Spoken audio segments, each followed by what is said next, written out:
RBCs के maturation के process को प्रॉपर स्टेम सेल से आपके मैच्योर आरबीसीज का बनना है, वो हमारी बॉडी में जाती है स्टमक से इंटेस्टाइन से ब्लड और ब्लड से वो at the site of erythropoiesis. ठीक है, with the beautiful name of Allah who is the most merciful and most beneficent. Welcome to all of you guys on medical lab tactics. Today I am here to tell you about erythropoiesis. हम जानते हैं कि erythropoiesis क्या होती है, लेकिन in this video I will tell you about how erythropoiesis occur in your body. Which of the body parts are involved in this process, in this RBC's maturation process, and which of the components are required, which are the sub-components are required that we take in our diet, and from our diet it is absorbed in the intestine in your blood. So हम step by step continue करते हैं। सबसे पहले थोड़ा सा पता चल जाए कि एरिथ्रोपोइसिस होती क्या चीज है।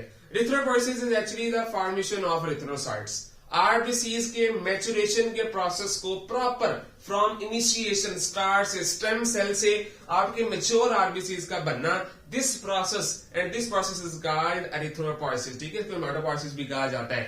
सिंपल सा सिनेरियो है, एरिथ्रोपोइसिस क्या है? It is the formation of erythrocytes. RBCs की फॉर्मेशन को हम एरिथ्रोपोइसिस का नाम देते हैं। सो स्टार्ट करने से पहले हम इसमें डिस्कस करेंगे कि कौन कौन से बॉडी के पार्ट्स हैं जहां पे एरिथ्रोपोइसिस होती है, कौन कौन से बॉडी के ऑर्गन्स हैं जो कि इसकी मतलब एरिथ्रोपोइसिस में इन्वॉल्व होते हैं, उसकी helping as a helping material involve होते हैं, कौन कौन सी चीजें चाहिए होती हैं जो हम अपनी डाइट से लेते हैं और वो हमारी बॉडी में जाती है स्टमक से इंटेस्टाइन से ब्लड और ब्लड से वो at the site of erythropoiesis. ठीक है, सो स्टार्ट करते हैं। Very of the first, these are the sub components that are required for the proper erythropoiesis. Very of the first segment and very the first component is iron. सबसे पहले जो हमारी blood के अंदर blood की formation में जो RBCs होते हैं, उनकी मेच्योरेशन में जो हम मटेरियल इस्तेमाल करते हैं, सबसे पहली चीज वहां पे आयरन होता है। आयरन की हमें जरूरत होती है ताकि हम प्रॉपर हीमोग्लोबिन, जो कि इंपॉर्टेंट प्रोटीन है, सुपर इंपॉर्टेंट प्रोटीन है आरबीसीज के अंदर, जो कि वेरी इंपॉर्टेंट है, उसकी फॉर्मेशन में हम यूज करते हैं। सेकेंड चीज यहाँ पे अमाइनो एसिड्स होती है। हीमोग्लोबिन है तो हीमोग्लोबिन के दो कंपोनेंट्स होते हैं, हमें पता है, हीम होती है और ग्लोबिन होता है। ग्लोबिन कंपोनेंट्स ऑब्वियसली एक प्रोटीन है, तो प्रोटीन को बनाने के लिए हमें क्या चाहिए? अमाइनो एसिड चाहिए। तो अमाइनो एसिड्स हमें चाहिए, साथ हमें कार्बोहाइड्रेट्स ऑब्वियसली एंड फैट्स, इनकी रिक्वायरमेंट है हीम की सिंथेसिस के लिए। और इसके अलावा B12 और folic acids, these are major, we will discuss here about it, these are the major components that are required for the maturation. यही वो कंपोनेंट्स होते हैं जो आरबीसीज के डीएनए की कंडेंसेशन या डीकंडेंसेशन, मतलब उसके साइज को कम या ज्यादा करने में इन्वॉल्व होते हैं। सो स्टार्ट करने लगते हैं जी। सबसे पहले हम आयरन के बारे में डिस्कस करेंगे कि आयरन हम कहां से लेते हैं। सोर्सेज ये होते हैं कि हम वेजिटेबल्स यूज करते हैं, कुछ रेयर फ्रूट्स हैं जिसके अंदर आयरन मौजूद होता है, स्पेशली जो ग्रीन वेजिटेबल्स है, these are the rich source of iron.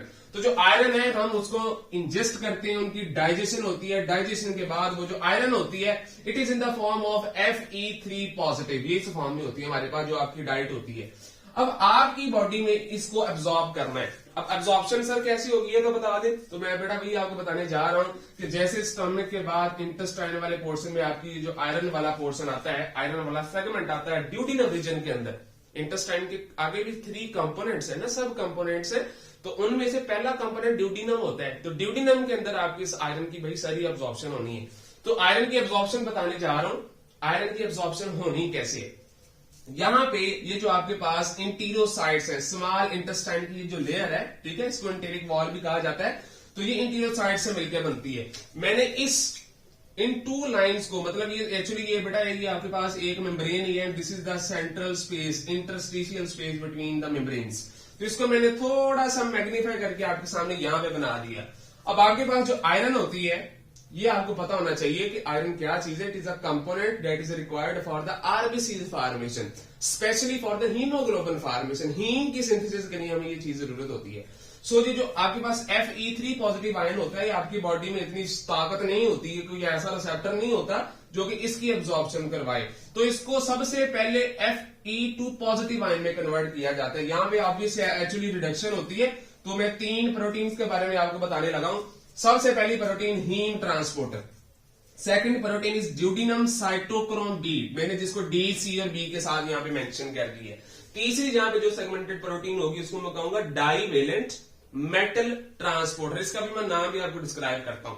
मेरे पास आयरन आ गया ड्यूडिनम के अंदर, वहां पे सबसे पहले जो ड्यूडिनल साइटोक्रोम बी यहाँ पे सेगमेंट है, साइटोक्रोम है, इसने क्या करना है कि Fe3 पॉजिटिव को कन्वर्ट करना है Fe2 पॉजिटिव के अंदर।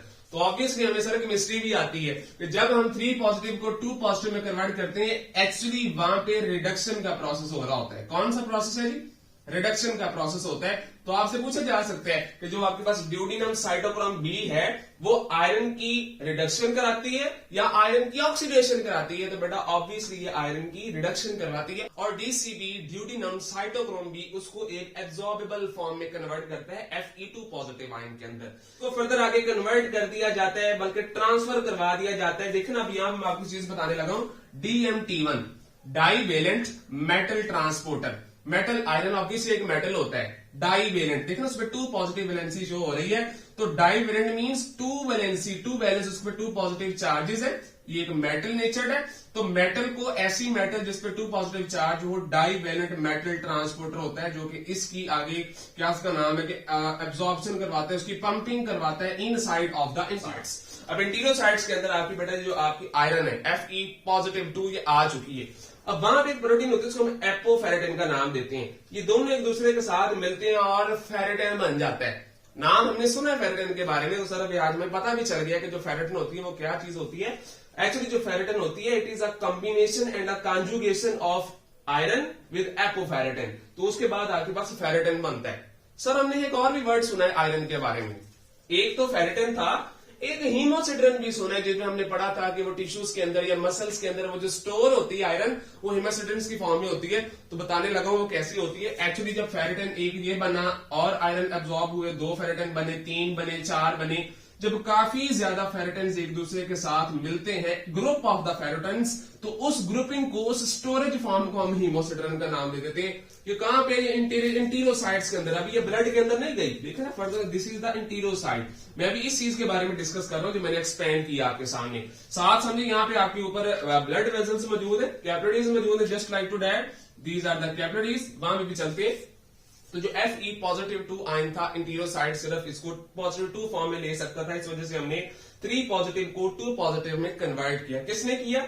ड्यूडिनम साइटोक्रोम बी ने इसको कन्वर्ट किया और डाईवेलेंट मेटल ट्रांसपोर्टर 1 ने इसकी ट्रांसमिशन करवाई from the duodenum portion to inside of the enterocytes, inside of the cells of intestine.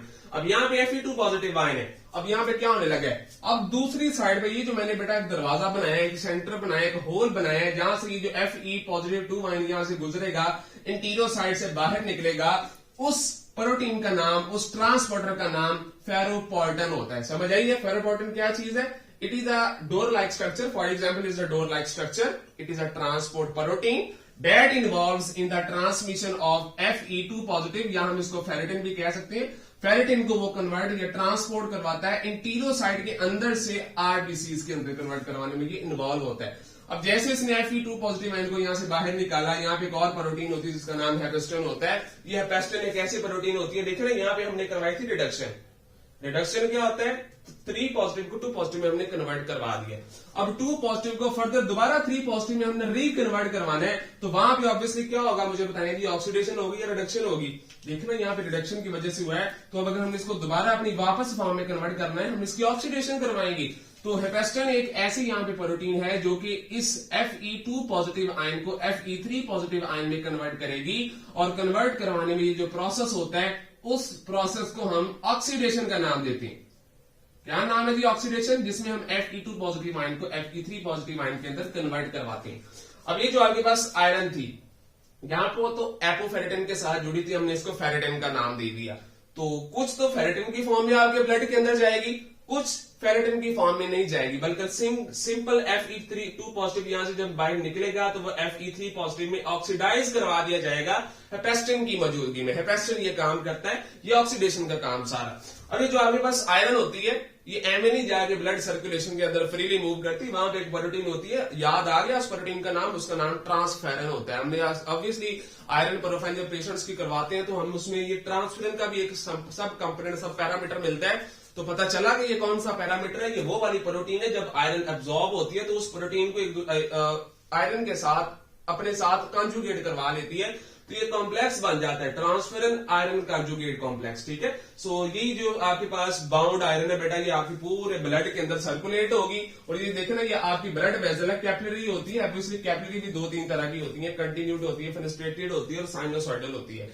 जो साइनोसॉइडल होती है ये बाकी दोनों 3 टाइप्स होती हैं कैपिलरीज की, बाकी दोनों से ये सबसे ज्यादा पोरस होती है, इनके जो पोर्स होते हैं वो बड़े होते हैं। तो समझिएगा ये वाली जो ब्लड वेसल है, जो कैपिलरी मैंने बनाएंगे, ये आपकी बोन मैरो के अंदर जाएगी। अभी इस स्टोरी की तरफ हमने आना है, एरिथ्रोपोइसिस की तरफ। मैं सिर्फ अभी कंपोनेंट्स की एब्जॉर्प्शन आपको बता रहा हूं। तो कैसे हमने आयरन की यहाँ पे एब्जॉर्प्शन को बेटा वो कंप्लीट किया। अमाइनो एसिड्स का क्या होगा, प्रॉपर आपने प्रोटीन यूज की, यहाँ पे जो डाइजेशन होगी, प्रोटीज एंजाइम्स होंगे जो कि प्रोटीन की डाइजेशन करवाएंगे। डाइजेशन करवाने के बाद वो जो आपके पॉलीपेप्टाइड्स हैं वो स्मॉल पॉलीपेप्टाइड्स में कन्वर्ट होंगे, ठीक है, स्मॉल फ्रेगमेंट्स में, पेप्टोन्स में वो कन्वर्ट होंगे।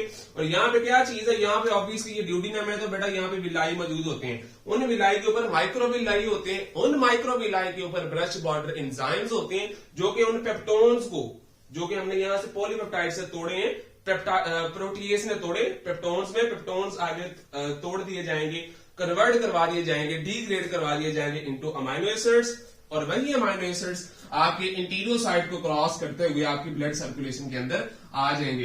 अमाइनो एसिड भी मैं ले आया ब्लड सर्कुलेशन के अंदर, आयरन भी ले आया। सेम लाइक दैट कार्बोहाइड्रेट्स और फैट्स भी यहाँ पे आएंगी, अमाइलेज, और यहाँ पे ट्रिप्सिन एंजाइम होते हैं जो कि फैट्स की और क्या उसका नाम है, उसकी एब्जॉर्प्शन करवाते हैं, डाइजेशन करवाते हैं, और उसकी एब्जॉर्प्शन यहाँ पे डिफ्यूजन और डिफरेंट मैकेनिज्म से हो जाती है ब्लड सर्कुलेशन के अंदर। उसके बाद जो हमारे पास एक चीज आती है, उस चीज का नाम विटामिन B12 और उसके अलावा फॉलिक एसिड होता है। अब विटामिन B12 क्या है, मैंने यहाँ पे बताया कि it is a vitamin very of the first. एक दिन के अंदर इंसान को 2 to 3 माइक्रोग्राम इस विटामिन की जरूरत होती है, ठीक है। उसके अलावा फॉलिक एसिड क्या चीज है, ये एक एसिड है जिसकी हमें बड़ी जरूरत है आरबीसी की फॉर्मेशन कराने में, और नॉर्मली 50 से 200 मिलीग्राम पर डे, मैं पर डे की बात कर रहा हूं। यहाँ पे एक दिन के अंदर किसी भी एक नॉर्मल इंडिविजुअल को 50 से लेके 200 मिलीग्राम तक अपनी डाइट के अंदर फॉलिक एसिड को लेना होता है, ताकि प्रॉपर जो एरिथ्रोपोइसिस होती है एक नॉर्मल स्केड्यूल इंसान के अंदर वो हो जाए। तो ये हम कहां से लेते हैं, सिंपल से सोर्सेज है, vegetables, legumes, fruits and animal, मतलब प्रोटीन से हम ये चीजें सारी ले लेते हैं। और विटामिन B12 के सोर्सेज यहाँ पे लिखे जो कि आपने देख लेंगे, तो ये वाले सोर्सेज हैं जहां से हमें विटामिन B12 और फॉलिक एसिड मिल जाता है। अब हम अपने ओरिजिनल मुद्दे की तरफ आते हैं जी, विटामिन B12 की एब्जॉर्प्शन कैसे होनी है, फॉलिक एसिड की एब्जॉर्प्शन कैसे होनी है, और एब्जॉर्प्शन के बाद वो किस तरह ब्लड से जाएंगे at the site of erythropoiesis.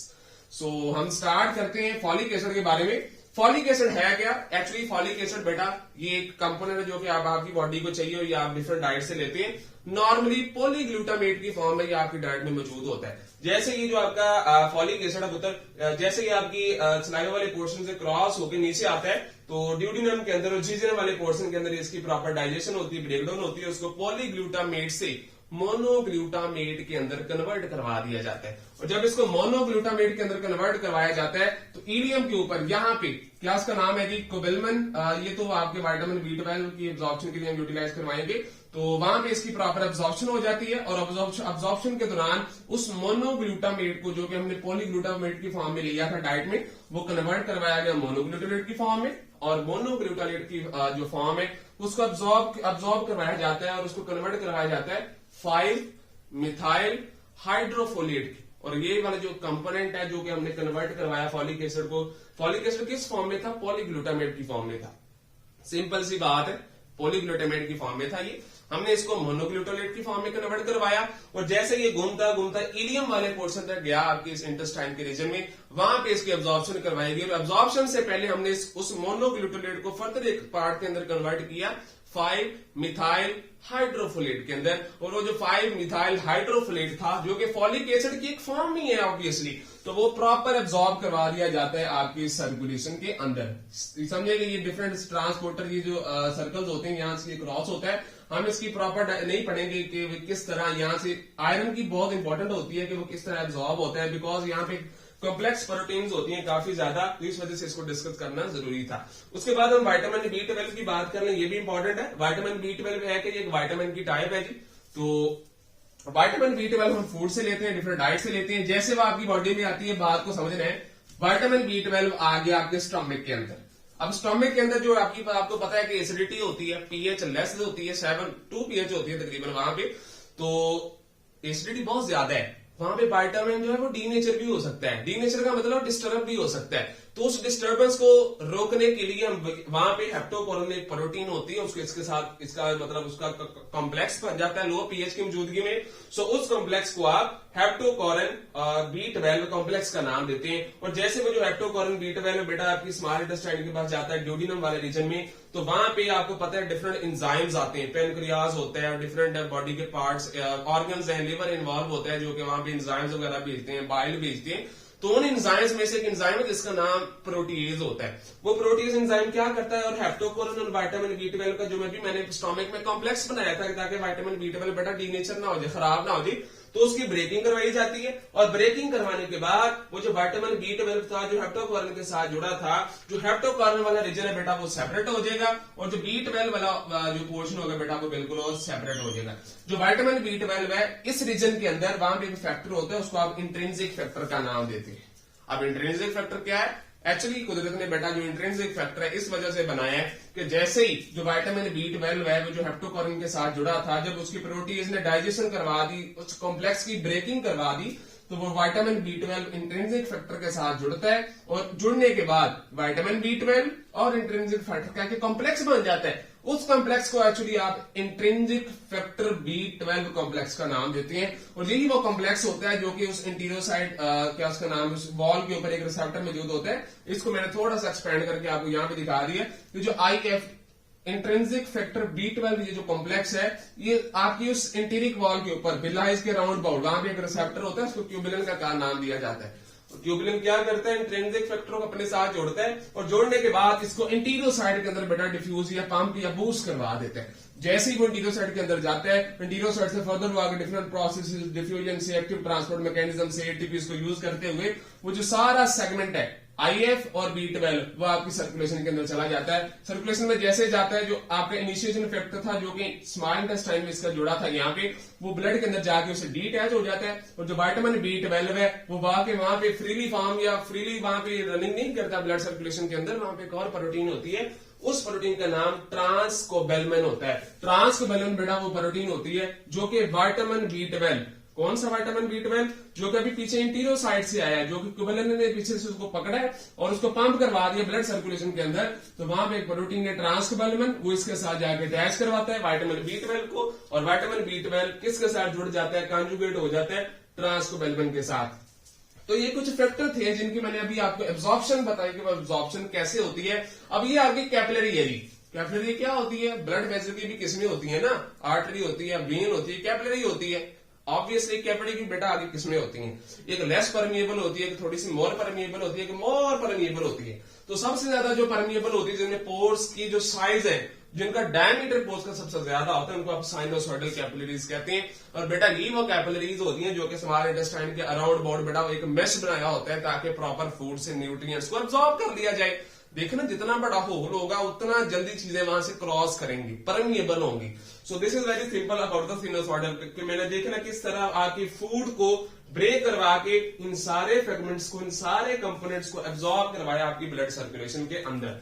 So this was about 50% of our. अब आते हैं अपनी एरिथ्रोपोइसिस की तरफ। एरिथ्रोपोइसिस एक्चुअली क्या चीज है, आरबीसीज की फॉर्मेशन को, एरिथ्रोसाइट्स की फॉर्मेशन को हम एरिथ्रोपोइसिस का नाम देते हैं।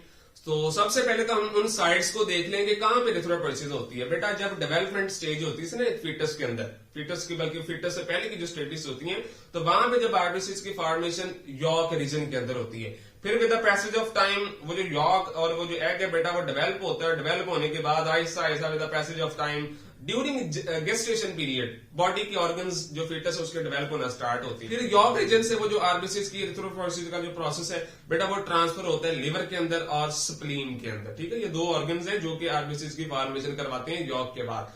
अब जैसे जो पुत्र जो आपका फीटस है वो डेवलप होता है, एक new baby with the passage of time वो डेवलप होता है, उसकी बोन्स डेंस होती हैं। तो जब बोन्स डेंस होना स्टार्ट होती है तो डेंस बोन्स के अंदर जो रीजन होता है, जो कैविटी होती है, वहां पे एक मैरो लाइक मटेरियल होता है, गुद्दा होता है। हम उसको पंजाबी में डिस्कस करते हैं कि वो गुद्दा लाइक मटेरियल होता है। जैसे फॉर एग्जांपल आपको मिसाल देता हूं, जब आप किसी बड़े गोश्त का इस्तेमाल करते हैं तो जब एक बड़ी सी हड्डी को आप यूटिलाइज करते हैं खाने में, तो प्रॉपर उसको जब आप इस तरह पुत्र थ्रो आउट करते हैं उसमें से एक मटेरियल निकलता है, व्हाइटिश मटेरियल। जरूर नहीं, व्हाइटिश और भी कलर हो सकते हैं, it depends on the organism. ठीक है, कौन सी स्पीशी है, कौन सा जानदार है। सो वो जो मटेरियल होता है ना एक्चुअली उसको मैरो का नाम दिया जाता है। बोन मैरो का नाम दिया जाता है। Marrow is a material that is present inside of the bones and we call it the bone marrow. तो इस मटेरियल का काम ये होता है कि इसने जानदारों के अंदर आरबीसीज की एरिथ्रोपोइसिस का जो प्रोसेस है बेटा वो परफॉर्म आउट कराना होता है। सो कैसे रिस्पॉन्स आता है, सबसे इंपॉर्टेंट चीज डिस्कस करने जा रहा हूं, कैसे रिस्पॉन्स आता है एरिथ्रोपोइसिस इनिशिएट करवाने में, बोन्स के अंदर कैसे पता चलता है। एक जो सबसे पहला सेल है जिसको हम स्टेम सेल का नाम देते हैं, एक और भी नाम इसको हम प्लूरीपोटेंट स्टेम सेल भी कहते हैं, हम इसको प्लूरीपोटेंट हिमेटोपोटिक स्टेम सेल भी कहते हैं। नाम 3-4 है, सेल बेटा एक ही सेल है, उसके हमने 4 नाम रख दिए। स्टेम सेल भी हमने इसको कह दिया, हिमेटोपोटिक स्टेम सेल भी कह दिया, प्लूरीपोटेंट स्टेम सेल भी कह दिया, हमने इसको प्लूरीपोटेंट हिमेटोपोटिक स्टेम सेल भी कह दिया। तो वो वाला सेल जिससे आगे आरबीसीज या सेल्स या जो ब्लड सेल्स उनकी फॉर्मेशन होनी है उनको स्टेम सेल्स कहते हैं। अब यहाँ पे ना एक प्रॉब्लम ये है कि इनको पता कैसे चला इस स्टेम सेल को कि उसने सिर्फ आरबीसीज ही बनाने हैं। सो वापस आते हैं, आपको बताता हूं कि आरबीसीज एरिथ्रोपोइसिस की फॉर्मेशन में एक बड़ा इंपॉर्टेंट हार्मोन होता है, उसको आप एरिथ्रोपोइटिन कहते हैं। उसकी सिक्रीशन होती है किडनी में से। सर किडनी में से उसकी सिक्रीशन कैसे हो जाती है ये भी थोड़ा सा बता दें तो बताता हूं पुत्र। दिस इज ये किडनी रीजन जो कि फिल्ट्रेशन में इन्वॉल्व होता है, इसके फंक्शन में अब हम टाइम नहीं लगाएंगे।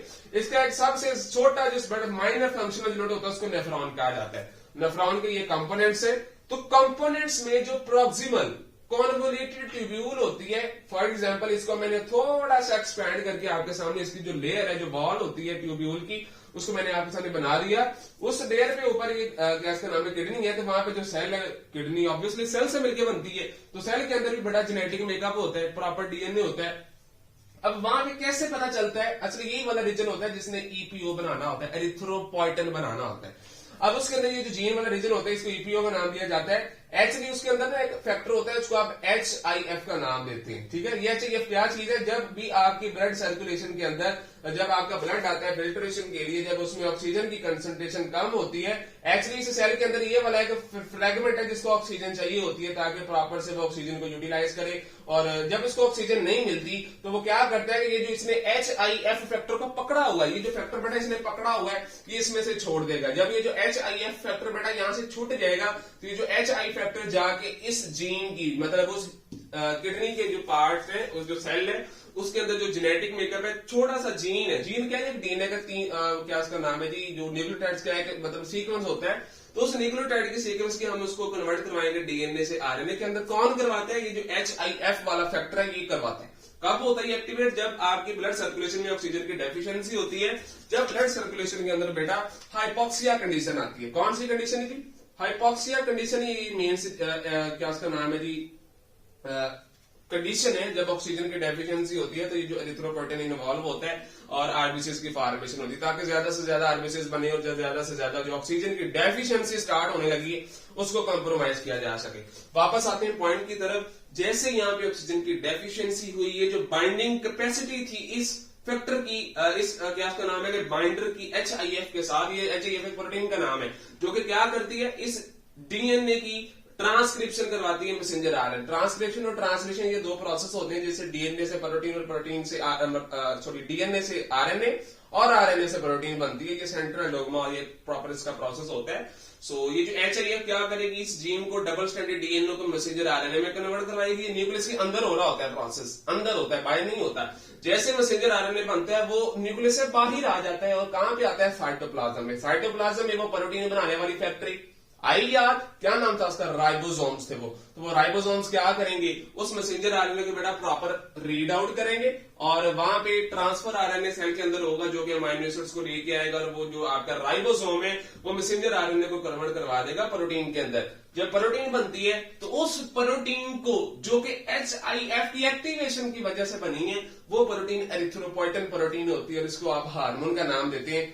बेटा जो हार्मोन्स होते हैं obviously these are proteins. So erythropoietin is a protein. तो ये जो प्रोटीन बनती है HIF की एक्टिवेशन की वजह से वो आपकी EPO ही होती है और EPO को हम एरिथ्रोपोइटिन हार्मोन का नाम देते हैं। अब एरिथ्रोपोइटिन हार्मोन क्या करता है, यहाँ पे जाके एरिथ्रोपोइटिन हार्मोन यहाँ पे जाता है और जाके आपके स्टेम सेल्स को कन्वर्ट करवाना स्टार्ट कर देता है माइलॉइड सेल में।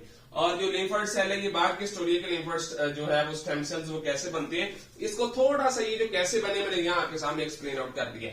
स्टेम सेल्स कन्वर्ट होते हैं माइलॉइड में और लिम्फोइड में। जब EPO ज्यादा होता है तो ज्यादा से ज्यादा जो स्टेम सेल्स हैं वो लिम्फोइड में टूटने की बजाय माइलॉइड में कन्वर्ट होते हैं, ताकि ज्यादा से ज्यादा माइलॉइड में कन्वर्ट हो और ज्यादा से ज्यादा आपके एरिथ्रोसाइट्स की फॉर्मेशन हो।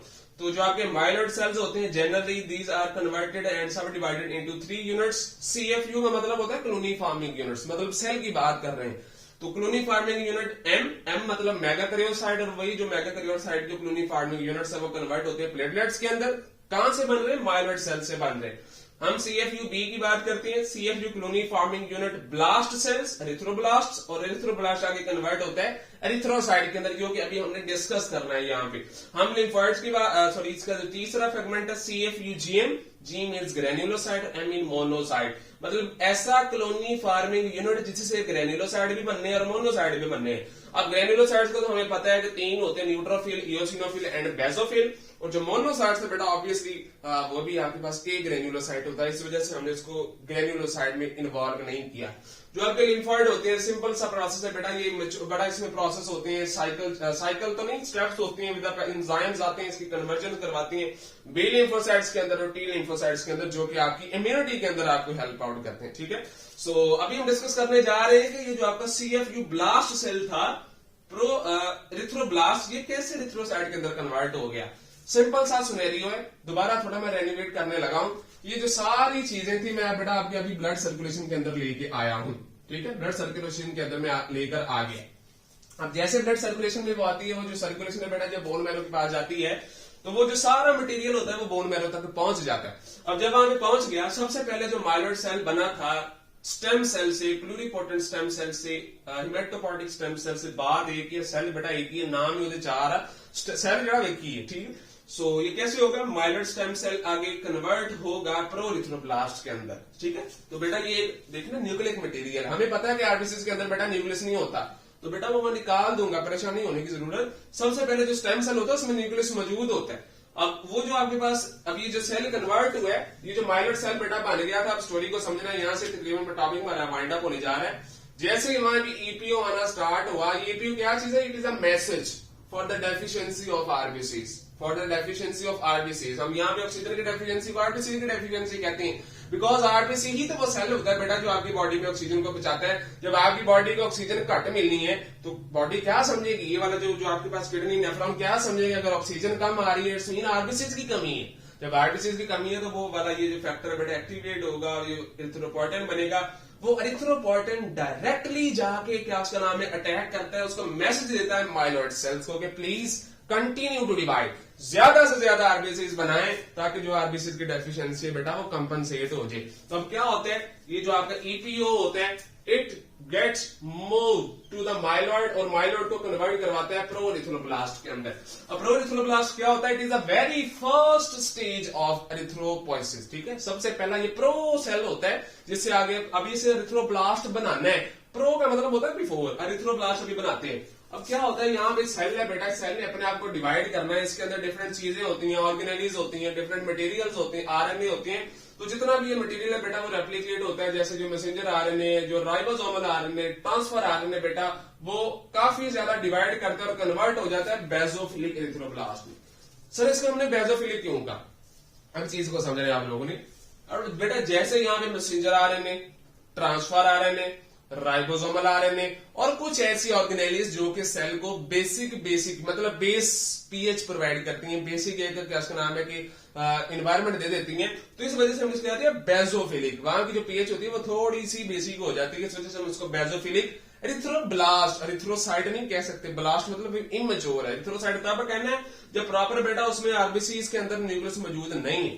तो बेसोफिलिक एरिथ्रोब्लास्ट आपके पास मैंने बना दिया। अब यहाँ पे क्या होना है, वो सारी चीजें आएंगी, अमाइनो एसिड आएंगे, कार्बोहाइड्रेट्स आएंगे, फैट्स आएंगी, विटामिन B12 ने आना है, फॉलिक एसिड ने आना है और आयरन ने आना है। ये सारी चीजें यहाँ पे आएंगी और जो आपके सेल के अंदर अब हीमोग्लोबिन की फॉर्मेशन होना स्टार्ट हो जाएगी। अब जैसे हीमोग्लोबिन की बेटा यहाँ पे फॉर्मेशन स्टार्ट हुई बेसोफिलिक के अंदर, तो उसके अंदर जो ब्लूइश शेड थी उसमें कुछ हीमोग्लोबिन क्या होती है, रेड कलर की बेटा ऑब्वियसली होती है, तो उसमें थोड़ा रेडिश अपीयरेंस भी आना स्टार्ट होती है।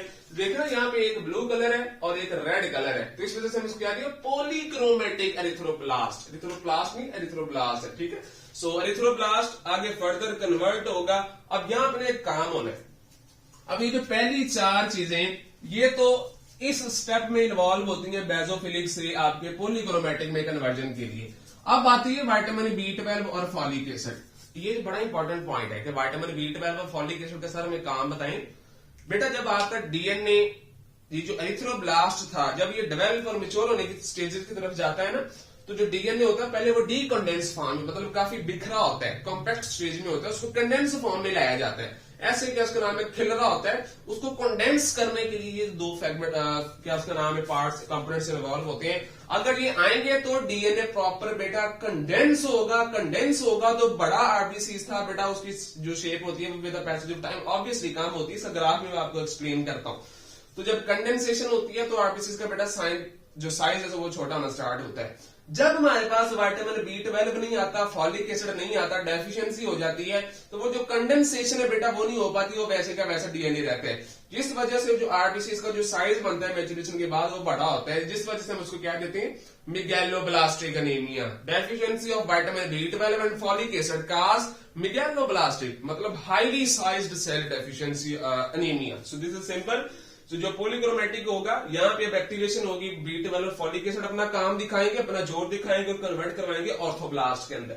अब ऑर्थोब्लास्ट बिल्कुल मतलब रेटिकुलर साइड से पहली वाली स्टेज होती है जिसमें डीएनए भी मौजूद होता है और न्यूक्लियस भी मौजूद होता है और double membrane bonded organelle just like mitochondria भी होता है। अब यहां से क्या होता है कि ऑर्थोब्लास्ट में से जो न्यूक्लिक मटेरियल है और जो माइटोकॉन्ड्रिया बेटा वो बाहर निकाल दिया जाता है, और बाहर निकालने के बाद सारे वो कहां गया बेटा, वहां पे मैक्रोफेजेस आते हैं। पता है कि मैक्रोफेजेस क्या होते हैं बेटा? मैक्रोफेजेस किसी भी इंसानों के अंदर स्पेशली बात करेंगे वो वाले सेल्स होते हैं जो अनवांटेड बॉडीज को, अनवांटेड सेल्स को, एंटीजेंस को, चाहे वो सेल्फ है नॉन सेल्फ है वो बाद की बात है कि वो रिकॉग्निशन कैसे करते हैं रिसेप्टर्स की वजह से, वो मैक्रोफेजेस उनको पकड़ते हैं और उनकी डीग्रेडिंग करवा देते हैं। उनके अंदर काफी टॉक्सिक लाइसोसोमल एंजाइम्स होते हैं जो कि ये जो न्यूक्लियस को और माइटोकॉन्ड्रिया को इनगल्फ करते हैं फैगोसाइटोसिस से और अपनी बॉडी में ले जाके उसकी डीग्रेडिंग करवा देती है। अब आपके पास जो ऑर्थोब्लास्ट था बेटा वो कन्वर्ट हो गया रेटिकुलोसाइट के अंदर। तो पता चला कि रेटिकुलोसाइट के अंदर जो न्यूक्लियस था पहले वो कहां गया, वो जो न्यूक्लियस और माइटोकॉन्ड्रिया और ये डबल मेम्ब्रेन बॉन्डेड ऑर्गेनेल्स बेटा ये इनगल्फ कर दी जाती है मैक्रोफेजेस से। मैक्रोफेज उनको डिग्रेड कर देते हैं और जो रेस्ट ऑफ द सेल होता है बेटा वो कन्वर्ट बल्कि मतलब रह जाता है, वो उसको उस सेल को हम रेटिकुलोसाइट का नाम देते हैं। और वही वाला जो रेटिकुलोसाइट सेल होता है बेटा passage of time it some like mature, इसका साइज थोड़ा सा कंडेंस होता है, थोड़ा सा कम हो जाता है और एक मैच्योर आरबीसी की फॉर्म में बेटा आपकी सर्कुलेशन में आना स्टार्ट हो जाता है। सो दिस वाज अबाउट कि कैसे इरिथ्रोपोइएसिस का बेटा प्रोसेस है वो स्टार्ट होता है। अब यहाँ पे ना कभी कभार ऐसा होता है कि जो आपके ब्लड के अंदर ना टॉक्सिसिटी इंक्रीज हो जाती है आयरन की वजह से। अब आयरन बेटा एक टॉक्सिक चीज होती है, मजे की चीज नहीं कि एंजॉय करो ले जाओ तो बस कोई मसला नहीं। आयरन कभी कभार बल्कि जब आप ज्यादा इसको लेते हैं तो आपकी बॉडी के अंदर ये टॉक्सिसिटी कारक है जिसको आप आयरन टॉक्सिसिटी का नाम देते हैं, ठीक है। सो क्या होता है यहाँ पे भी अल्लाह ताला ने बेटा आपकी बॉडी के अंदर एक मैकेनिज्म बनाया है। हम इंसान नहीं ध्यान करते, हम क्या नाम है कि वल्गेरियस ईटिंग करते हैं, वल्गेरियस पैसेज को यूज करते हैं, मेथड्स को यूज करते हैं डाइट के मतलब अगर मद्देनजर रखते हुए। सो अल्लाह ताला ने क्या किया, यहाँ पे आपको पता है कि एक प्रोटीन थी, ये मतलब दरवाजा था जो कि इंटीरोसाइट्स मतलब ये जो दीवार है इंटेरिक वॉल इंटेस्टाइन की वॉल जिन सेल से मिलकर बनी उनको इंटीरोसाइट्स कहा जाता है। अब ऑब्वियसली हमें पता है जी। तो इन इंटीरोसाइट्स के बाद दरवाजा होता है जहां से आयरन एब्जॉर्ब होकर ब्लड के अंदर जाती है।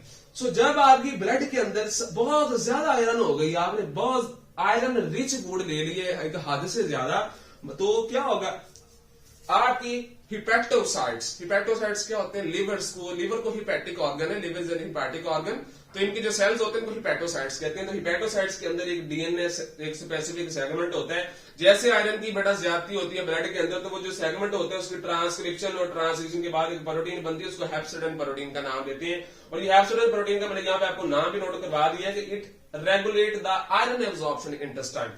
जब आपकी ब्लड सर्कुलेशन के अंदर आयरन की क्वांटिटी बेटा ज्यादा होनी है तो अल्लाह ताला ने आपकी बॉडी को इस तरह खुद ब खुद इन्वॉल्व किया कि जो लीवर होता है जब उसको पता चलता है सर लीवर को कैसे पता चल गया कि आयरन ज्यादा है और टॉक्सिसिटी इंक्रीज है, आपको बेटा ये मैं बताता चलूं कि लीवर का काम क्या होता है डिटॉक्सिफिकेशन का। जब इतना ज्यादा ब्लड आ रहा है इतना टॉक्सिक है तो वो तो जानने की कोशिश तो करेगा ना कि व्हाट इज हैपनिंग, क्या प्रॉब्लम है कि ये जो टॉक्सिसिटी ब्लड के अंदर ज्यादा है। तो ऑब्वियसली वहां पे लीवर को पता चलेगा आयरन ज्यादा है, तो आयरन ज्यादा की वजह से टॉक्सिसिटी है। तो उस टॉक्सिसिटी को कम करने के लिए जो लिवर है हिपैटिक ऑर्गन अपने हिपैटोसाइट्स मतलब लिवर सेल्स में से थोड़ा सा जीन का सेगमेंट होता है उसकी ट्रांसक्रिप्शन करवाता है डिफरेंट एंजाइम्स की मौजूदगी में। We will not discuss its mechanism, it is too much deep and ये हमारी वीडियो काफी लेंथी हो सकती है, तो इस वजह से हम ये डिस्कस नहीं करेंगे। वो छोटा सा डीएनए का जो फ्रेगमेंट है, जीन है, वो ट्रांसक्राइब होगा मैसेंजर आरएनए में, मैसेंजर आरएनए से फिर ट्रांसलेशन होगी उसकी प्रोटीन में, उस प्रोटीन का हमने नाम हेप्सिडिन रख दिया। अब जो हेप्सिडिन प्रोटीन होती है, ये आयरन जो आयरन की बेटा अब्जॉर्प्शन होती है उसको रेगुलेट करती है। अब इसका मैकेनिज्म आपको बताने जा रहा हूं। मैंने दो चीजों को रिलेट किया यहाँ पे। फेरोपोर्टिन ये वो दरवाजा है जो कि आयरन को बाहर निकालते हैं और जहां से ब्लड के अंदर वो जाती है, और दूसरी चीज यहाँ पे हेप्सिडिन। अब हेप्सिडिन और आयरन फेरोपोर्टिन का जो मैकेनिज्म होता है बेटा वो इनवर्स होता है। जितनी ज्यादा हेप्सिडिन मतलब जितनी ज्यादा ये जो प्रोटीन आपका लिवर बनाएगा, वो जितनी ज्यादा प्रोटीन बनेगी हेप्सिडिन, वो जाके इस फेरेटिन दरवाजे के ऊपर बेटा बैठ जाएगी, इसको ब्लॉक कर देगी, इस दरवाजे के आगे ऐसे जाके खड़ी हो जाएगी। जैसे आयरन आपकी स्मॉल इंटेस्टाइन से एब्जॉर्ब होकर इंटीरोसाइट्स में आता है और ये सारा मैकेनिज्म होकर बाहर खून में जज़ब होने की कोशिश करता है, एब्जॉर्ब होने की कोशिश करता है, तो आयरन आ रहा है आगे आगे बेटा हेप्सिडिन खड़ा हो गया, वो ब्लॉक कर चुका है इस फेरोपोर्टिन दरवाजे को, ठीक है, इस ट्रांसपोर्टर को रोक चुका है, इसकी एक्टिव साइड पे आगे खड़ा हो गया, नहीं गुजरने दे रहा आयरन को। तो क्या होगा, ऑब्वियसली बेटा जो आयरन होगा वो आपके ब्लड के अंदर फर्दर एब्जॉर्ब नहीं होगा। जो थोड़ा मोटा ज्यादा हुआ था ब्लड के अंदर एब्जॉर्ब, वो आपका लिवर उसको डिटॉक्सीफाई कर देगा, ठीक है, उसको स्टोरेज फॉर्म में कन्वर्ट करा देगा।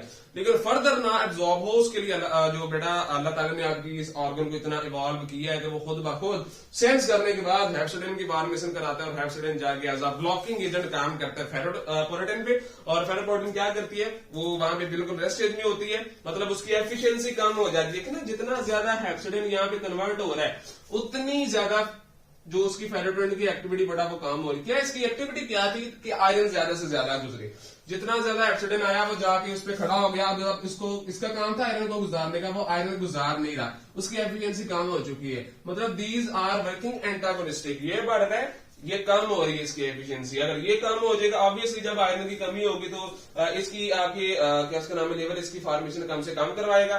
जब इसकी फॉर्मेशन कम से कम होगी हेप्सिडिन की, तो ये जो ब्लॉकिंग एजेंट बना था फेरोपोर्टिन के आगे वो कम से कम हो जाएगा, पीछे हट जाएगा, तो जितनी आयरन होगी फूड में से बेटा वो आपकी बॉडी में स्टोर हो जाएगी।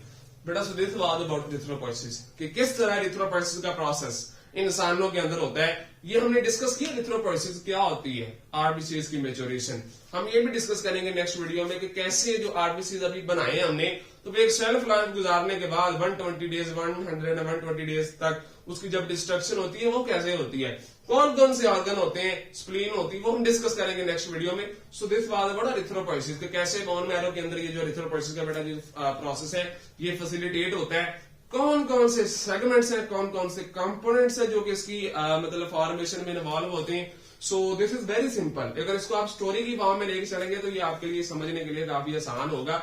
सो ये वाला जो लेक्चर है इसको नोट जरूर कीजिएगा, ये काफी इंपॉर्टेंट रहेगा आपके आने वाले एग्जाम्स के लिए, आपके आने वाली प्रिपरेशन के लिए। So in case of any question you can approach me बेटा इन द कमेंट बॉक्स, आप कमेंट मुझे कह सकते हैं। In case of any question you can ask me without any hesitation, ठीक है। सो अपना ख्याल रखिएगा, thank you so much, we will discuss an a new topic in the next video. Goodbye sir.